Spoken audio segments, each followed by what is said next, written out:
Ladies and gents, welcome back to Milan. Yes, this is FM23. This is going to be our beta save. It may run a little long. I haven't figured that out yet. We'll see how it goes. It's already slow started so far. The beta came out on Friday. It is Monday at 9:44 right now that I'm recording this. So yeah, we'll see how far we get. But it is Milan. I had a poll up on the site, on the YouTube channel. So if you haven't checked that out, always check out the community tab and see what polls there are. I want your voices to be heard. I don't want this to just be me. So definitely check that out when you can. However, the first couple of votes were for AC Milan. Then Roma came in. I had a couple of others like Valencia in there. At the time of recording, actually, Valencia is well in the lead. However, AC Milan was the first couple of votes.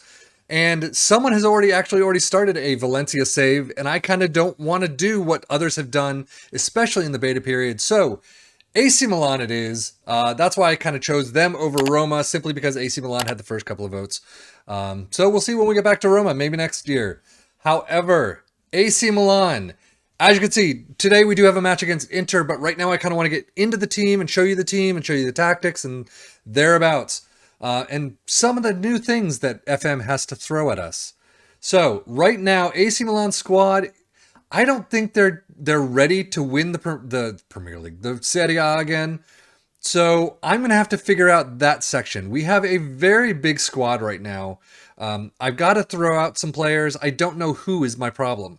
Transfer-wise, we do have 17 million in the bank. We just sold Al Hilal, I believe, and Alessi is on his way out.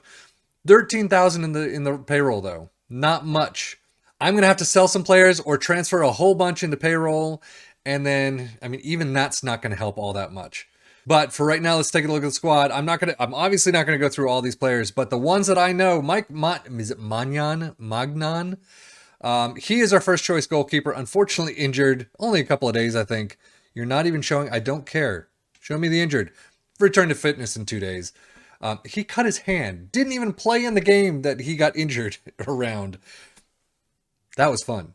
So Mike Magnan is our primary. We can probably sell, I don't know, 1 or 2 of these players, depending on who is in our development squad and our under 20 squad and things like that. But he's not bad. He's got some great green numbers. I'm definitely not looking to sell him on. He's going to be fairly good in this league, I want to say. Now, next up, Simone Kjaer. Everyone knows this dude. 33 years old is my only concern. Acceleration and pace, definitely a concern. But look at these mentals. I mean, everything is in the green almost. No, I mean, obviously not everything. But positioning, teamwork, fantastic. Determination of 20. Composure, bravery, anticipation, love it. Marking of 16, passing of 14. He could increase a little in that. Tackling of 15, not too bad. But he has been all over the place. Milan, Atalanta, Sevilla, Fenerbahce, Lille, Wolfsburg, Roma, Palermo. He's been all over the freaking place, but he's been in Italy for quite a while, varying stages in his career. So I'm looking forward to him. Definitely one of the first on the team sheet. Next up, I mean, Gabia, we got Kalulu. If you've seen any of my videos before, you know that Pierre Kalulu is one of my favorites. He never got a lot of game time, and I can't remember where I brought him in, but one of my saves I brought him in from AC Milan, and loved his versatility. I mean, center back primarily, but he can play on the right and the left. You gotta love that, especially for me, who's loving that type of role. Always has to be on the bench if possible, if he's not starting. His numbers don't look fantastic is the only thing. Crossing of 11, so, you know, the fullback position is kind of an issue if I ever need him to do that. Dribbling of 11, marking of 15 is great. Passing of 13, tackling of 15, okay, that's pretty good. So he definitely has room to grow. He is only 22. So, loving it. Loving that he's in the squad. Unfortunately, Florenzi is out 7 to 8 months. So we're not going to be seeing much of him at all for a little while. Serginho Dest, Barcelona, kind of a cast-off. American dude, love to see what he can do. Numbers aren't fantastic. They're good for a bench player. So I am looking forward to seeing what he can do. I'm not expecting a whole lot, though. Calabria, our captain. Again, numbers not fantastic. I mean, for a 25-year-old, I would kind of hope that he'd have a little bit more. But he's our captain. He's going to be there. He's going to be in and out of the squad. I have no plans of selling him on right now. Theo Hernandez. Nice, pretty nice. Dribbling of 16, crossing of 15, passing of 13, marking of 12. Okay. Off the ball of 17 so we can get into good positioning. Pace and acceleration, my friends. That is what I'm looking for. He is probably going to be booking it up that wing. So we'll see what he can do as well. Sailmakers. I'm interested to see what he can do. He has been here for a little while. He has done fairly well in the two preseason matches so far. However, they've been against very low opposition, so we'll see. Today is the big test of Inter Milan, so we'll see what he can do. I actually don't even know the team sheet, so we'll see if he makes it in. Now, Astor Ranks is injured for, it's 12 days to 4 weeks. Yeah, he just got injured. Little kid from Wolfsburg who is on loan in AC Milan. I don't know why. But here's the deal. So on the FM blog channel, go check that out. I put up a top 20, our kind of top 20 wonder kids. A lot of players that I've never heard of before have fantastic potential. I know this dude has fantastic potential. Because obviously he was on the list. So I'm really looking forward to seeing what this kid can do. Obviously, he's probably not going to get a slew of game time. 2.5 stars in the team. He might get some game time. He'll definitely get some game time here and there. We'll just see how he can do. But the dude's name alone, Astor Ranks, is a freaking phenomenal name. And if I had a top, best 11 of names within the entire footballing world, he'd be up there. Astor Ranks. You gotta love that. Fantastic. Sandro Tonali, obviously a player who has been fantastic and in everyone's minds and most people saves for the longest time. Not the longest time, he's 22. So probably the last 2 to 3 years or so. He's looking phenomenal. Mentally wise, he's doing great. Marking of 13 is the only issue, but he's going to be probably playing primarily in this DM role. I love the kid already. I always have, and looking forward to more. Bakayoko from Chelsea. I don't really know why we brought him in. We brought in a lot of midfielders for some reason. So, and the funny thing is the midfield is where it looks like we're lacking the most. But anticipation and bravery, balance, strength are his only, and tackling are his greens. Not too bad. So he and Tonali are going to be kind of switching off here and there. I'm probably going to be playing Tonali a bit more. We'll see how the two of them do together. Ketelaere, I have no idea. He's Belgian, 21. My coaches love this dude. Definitely says that he is going to improve a lot in the future. He may be our first choice striker. I don't know. And I don't know. I'm still kind of debating it. Because on the other side, you have, let me skip a little, you have Giroud, who is looking really fantastic for 35. However, 9 acceleration, 12 stamina, and 12 pace. So he's not going to get through every match, and he's not going to be booking it up and down the pitch every day. So that's kind of my issue. But great to have someone like Giroud on the squad sheet. I hated Giroud when he was in the Premier League. Could not stand him. But looking at these numbers, it's going to be hard to keep him off the first 11. So we'll see what happens. Brahim Diaz, Junior Macias, but our boy Divock. Now, this is another one that's probably going to be a lot on the bench. Not really in our primary 11 or starting 11. But you all know me. I'm a Liverpool fan. Divock, I love Divock. Everyone loves Divock if you're a Liverpool fan generally. He had some fantastic moments in a red shirt. And I was sad to see him go. I understood that he needed to go. The problem is with the strikers that we have, he may be playing more on this right wing, but the strikers that we have in the squad, so we'll see what kind of game time he can get. I'm really hoping he can get a lot, but it depends on how he does. Ante Rebic, and Rafael Leao, 2 other players that I've heard of, don't know much about. We'll see how they actually do. Some good green numbers, acceleration and pace, always happy. Acceleration and pace here, always happy. The greens are very good. So he's probably going to get ahead of Origi is the problem. But, I'm always a squad rotator. So Hopefully, Origi will get a good 20 to 30 games. I don't know. Probably not. But now Zlatan. Obviously, Zlatan. You got to talk about him. Unfortunately, he's out 4 to 5 months, so I can't even deal with him right now. His acceleration and pace and stamina, again, suck horrifically. But 19, 20, 16, 16, 17, 18, 16. I mean, look at this mentals. Literally almost everyone -4 are in the green and only 2 positioning of 5. Really? For a dude that finds himself in some amazing positions, positioning of 5. Work rate of 7, I'll give you that. He just kind of strolls around every now and again. But Zlatan, we're not going to see him until next year. So, but that's the squad. Now, one of the big changes in FM23, the squad planner. I really want to know how to use this. I really want to kind of see how to use this efficiently. So pretty much what you're looking for in this is you want to see who your squad is this season, and you want to see who's leaving, who's coming and going, how to build your squad for next season. You need to plan early. Then obviously the season after that, you've got some young players who, if they do really well, will rise in the ranks, and you'll see them starting next season and then the season after that. You may have some players that you already know that you're going to get rid of. So you need to start planning ahead. I've never been good at planning ahead. Not really, to be honest. As you can see, this is kind of in line with your scouting side. I already have my scouts looking at an AMR and a midfielder, just because those in the group, I don't know. I'm kind of thinking may need a better starting player or two. Let me know, obviously, what do you think we need as AC Milan? Who should we be looking at? There are a lot of individual players that we probably want to move on.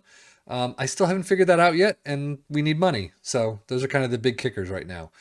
Now, experience matrix is what I love. I love seeing this. I love seeing the development players who's kind of at the start of their career for the most part, and they have a ways to go before they're in their peak or experienced positions.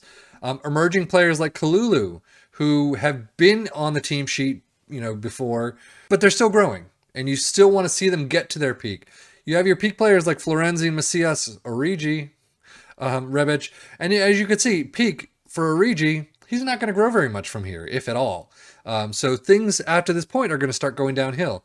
This is where you want to take your squad planner and say, you know what? Maybe Origi is a squad player for now, but next season he might be sold off to someone else, or he may continue to be that squad player as you bring fresh faces in.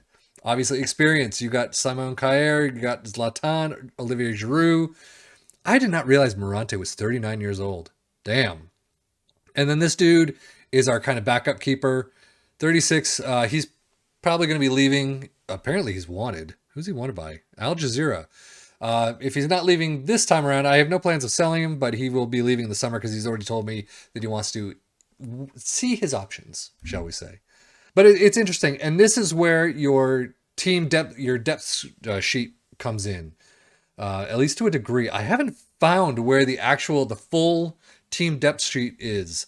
As you can see, you have your first player or your best player on the sheet, and then I don't know if this is like a youth player. Do we not have? We have players that are better than Bartasagi. So it's nice to see. I really do want to find that team depth squad, the chart that I haven't seen. It used to be in tactics, but I'm not seeing captain match plans, opposition instructions. I'm not seeing it anymore. So nothing in overview international. So maybe that's taken over. If it has, that's disappointing. I like seeing who your 8 players were under your starter, your 3 players were under your starter, so you can actually check all that out. But that's the squad planner, and the tactics I haven't touched. We're going to do a 4-3-3.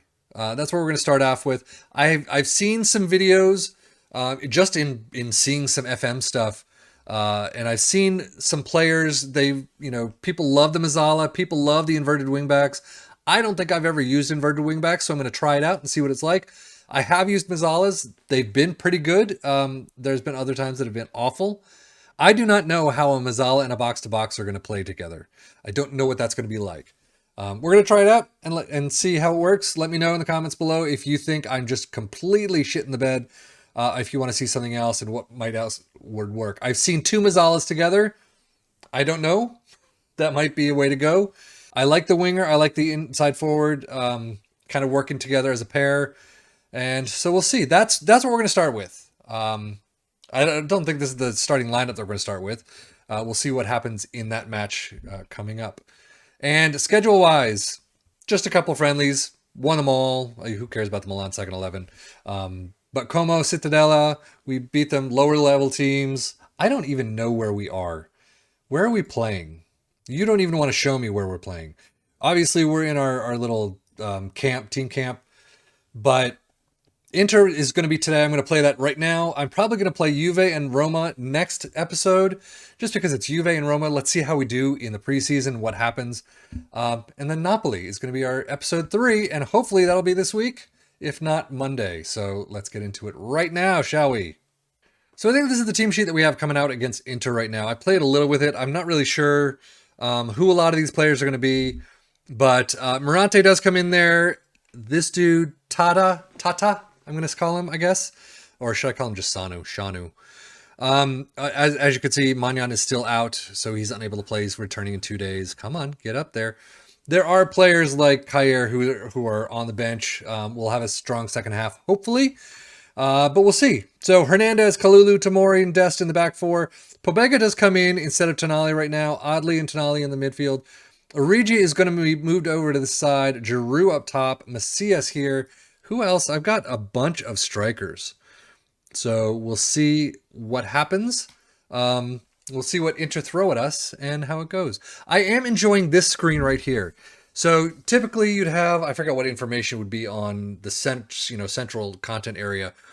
This stuff would kind of be pushed to the side where people are satisfied with your team instructions. They're encouraged at, being pushed higher up the pitch or something like that, get stuck in this case.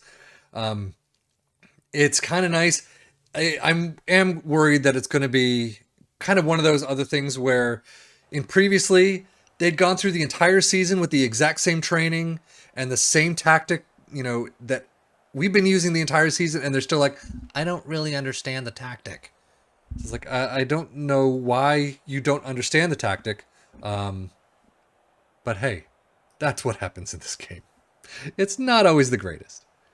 Before getting into this match, I don't know where we are. We're somewhere in Italy, I'm sure. But we're at some tiny little stadium because they said this game is going to be a sellout at 300 people. So that obviously looks a little bit more like it should be more than 300 people. But Tonali with a free kick. Unfortunately, Onana is there, but that is packed. That alone back here is 300 people. Oh, it's over there. One of the issue, or a couple of the issues that I've seen so far, things like that, we lose possession pretty easily. Tonali! Oh, that would have been fantastic. But we lose out on possession a lot. We'll gain it back, which is great. So it seems like people are following up. But overall, it's just like you get into any kind of other color, like another player just over there, and he just, it's like, and the ball's gone. So it's really annoying. Passing has been kind of an issue. Again, this is only our really third friendly of the season, so hopefully we'll pick things up, but there's a lot to pick up. Come on, guys. Chase these balls down. Out for a corner. But, again, who do I look at? What midfielders do I look at when you've got... and I guess with that, the first thing I need to know... Oh, Bastoni almost able to get it in. Who do I get rid of? Because there's a lot of players that I need to get rid of. We've got a couple of loanies that I'm not fully understanding. But, ooh. I mean, that looked like it was going to be a great pass, and then just Blue came in and just easily stole it. And see, things like that. I'm pretty annoyed at the passing abilities right now. So maybe we need to find someone who can actually pass a freaking ball. But DeMarco into Barella, who is on his way to Man City, it seems, in this league. So Divock is coming back. Ugh. So starting out the second half, we do have a bunch of players who are changing out. Obviously, as a friendly, I'm not going to throw out all my players all at once. And I'm realizing how little we have on the bench. And I don't even know what that was. You were right at the box and nothing. But as you can see, 11 shots, 6 on target to their 8-1. Possession is really the only thing we're losing out on. Yeah, my sub bench is kind of... Oh, Benasser can come in. He's been injured as well, so he's just coming back to fitness. But my team sheet is a lot of young players. So I should be proud of what they've been able to do so far. 0-0 coming into the 80th minute almost. But Sailmakers, Calabria has not been doing fantastic this friendly season. So Tonali into Kalulu. Tonali needs to probably, yeah, he's coming out in just a minute. But up to Calabria. I'm just saying Calabria is not doing all that well. And there's his first goal. A sumptuous strike. But Kalulu into Kair. And up all the way to Calabria, who sneaks by his man, able to get it out from Onana. Is that Onana now? Onana? No, it's not. It's Handanovic, who was one of my favorites. You can see there's some seriously tired legs. So in the dying minutes, we do have a bunch more players coming in. Kalulu is really the only player who started the match. And because I just don't have enough players in there... Oh! How did you snake that in? That was crazy. I was thinking, oh, such a weak... Great pass and then such a weak shot. Calabria... Can you get off my screen? But no, fantastic effort right into that side. 2-0 coming into the final 4 minutes. Now, can you keep it up? I mean, the pressure's on. I'm actually surprised. Zeroli, who I don't know anything about, but Benasser, oh! Off the... Was that off the crossbar? No. Off the... So he was actually a save. So out for a corner. Benasser... Pronunciation? I don't know. But one thing I really want to work on this time around is the whole corner routines. I really want to get some actual goals from corners if I can. So that's... I got to take some time and just figure that out. But 30 seconds left. 10 seconds left. And we are just in absolute domination and control. Ante Rebic. What a bad pass. But, oh well. So this should be pretty much it. And that does it. 2-0 to Milan. Yeah, baby. So we'll see how that actually continues into the Serie A season. But next up is going to be Juve and Roma. And then we start with Napoli right after that. So, as always, thank you so much for watching. I am sefian.FM. Oh, it's a good way to start. Right? Isn't it? Yeah. Anyway, thank you so much for watching. Take care and enjoy.